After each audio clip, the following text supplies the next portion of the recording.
You've been in a car accident and you want your car fixed. Here's what you need to know. Contact the insurance companies. Insurance information is on the crash report. The insurance company will send an adjuster to estimate the damage.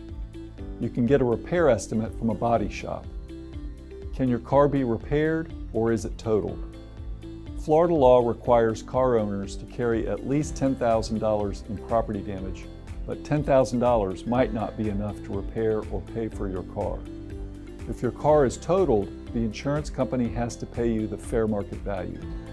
Go online to AutoTrader and see what your car is selling for in the local market. If you have any recent upgrades like new tires or expensive repairs, you may be able to get a little more. If you have collision coverage on your policy, your insurance company can repair or total your car. Usually there's a deductible you will need to pay. If the crash was the other driver's fault, your insurance company will try to recover your deductible for you. If your car is repaired, the work has to be guaranteed. Property damage issues usually work themselves out.